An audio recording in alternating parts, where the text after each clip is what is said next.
Yesterday, we learned the golden rule of the past tense. Just add ed. It's simple, it's clean, and it works for thousands of verbs. But today, we meet the rebels. In English, some of the most important, most common, and most useful verbs in the entire language refuse to follow the rules. They don't want an ed at the end. Instead, they change their shape entirely. Think about the word go. You would never say, I go to the store. It sounds wrong, doesn't it? That's because go is irregular, it transforms into went. These are the irregular past tense verbs. They might seem like a headache at first because you have to memorize them, but here's the good news. Because they are so common, you will hear them and use them every single day. Once you master these rebels, your English will sound instantly more natural and fluent. Welcome to Day 16. Today, we break the rules to speak better English. Why do these verbs exist? Usually it's because they are so old. These words have been in the English language for centuries, and they've kept their unique shapes through history. We are going to focus on the big four today, the verbs you will use in almost every conversation about the past. First, we have go. As I mentioned, the past tense of go is went. This is used for travel, movement, or visiting a place. Present, I go to work at 8. Past, I went to work at 8. It doesn't matter if it is I, you, he, or they. It is always went. Second, let's look at eat. To change eat to the past, we move the letters around to get 8. It sounds exactly like the number 8. Present, we eat lunch together. Past, we ate lunch together. If you want to talk about that delicious dinner you had last night, you must say I ate, never I eated. Third is, see, the past tense of see is saw. Present, I see a bird. Past, I saw a bird. This is vital for describing things you witnessed or people you met. I saw my friend at the mall. I saw a great movie yesterday. Finally, we have do. This is a powerhouse verb. The past tense of do is did. Present, I do my homework. Past, I did my homework. Did is also very important for asking questions, which we will cover later in the challenge. For now, remember that when an action is finished, do becomes did. Notice the difference? With regular verbs like walk, the base word stays the same. With these irregulars, the word often changes its vowel sound or the entire structure. It's like the word is putting on a costume to go back in time.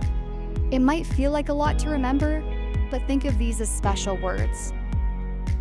Because you use them so often, your brain will eventually stop thinking about the rule and just remember the sound. Now let's get into the rhythm. I'm going to give you a list of high-frequency, irregular verbs. These are the ones you need to know by heart. I will say the present, then the past, and then I want you to repeat the past form in a full sentence after me.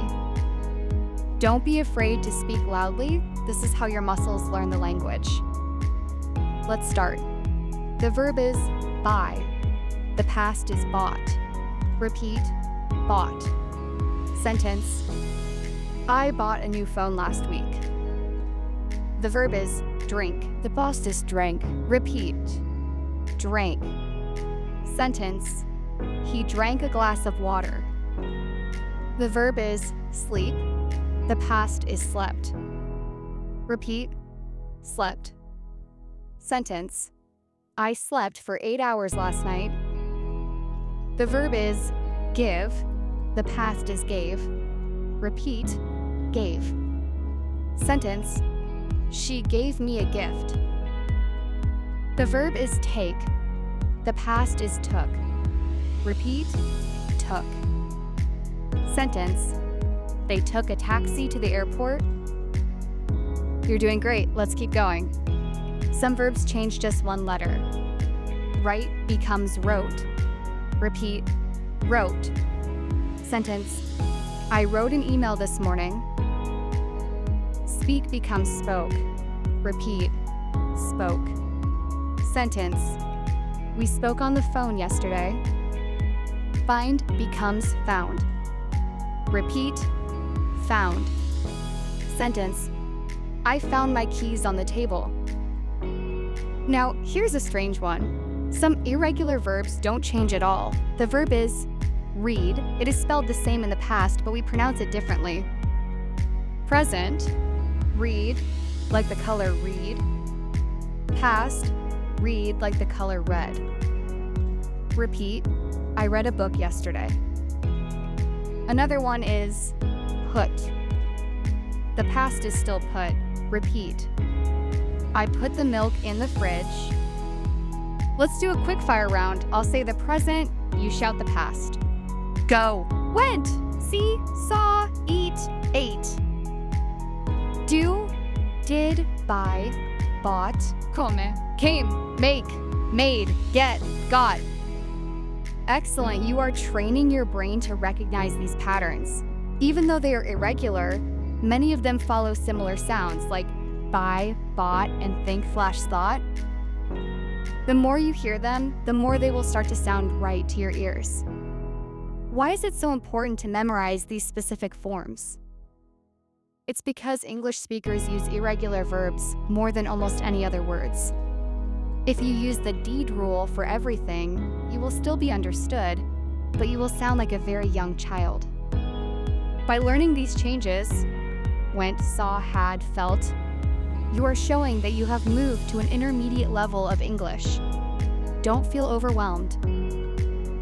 You don't need to learn all 200+ irregular verbs today. If you just focus on the ones we practiced in this video, you will cover about 80% of your daily conversations. Think of these verbs as your power words. They are the foundation of storytelling. When you tell a friend about your weekend or explain a project you finished at work, these are the words you will reach for. You've done the hard work of learning the rules, now you're doing the smart work of learning the exceptions. It is time for your Day 16 challenge. We are going to put 2 of our big 4 to work immediately. I want you to think about somewhere you traveled recently. It could be the grocery store, a park, or a different city. I want you to write or say one sentence using the word went and the word saw. For example, yesterday I went to the park and I saw a beautiful dog. Last night I went to the kitchen and I saw a mess. Write your sentence in the comments below. Reading other people's sentences is a great way to see these verbs in different contexts.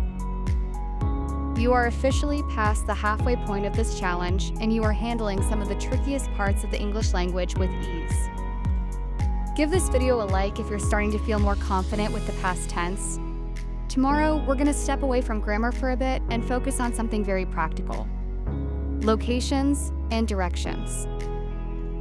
I'll teach you how to never get lost and how to help others find their way. Subscribe and hit the bell so you don't miss Day 17. Great work today, and I'll see you in the next lesson. I'll teach you how to never get lost and how to help others find their way. Subscribe and hit the bell so you don't miss Day 17. Great work today, and I'll see you in the next lesson.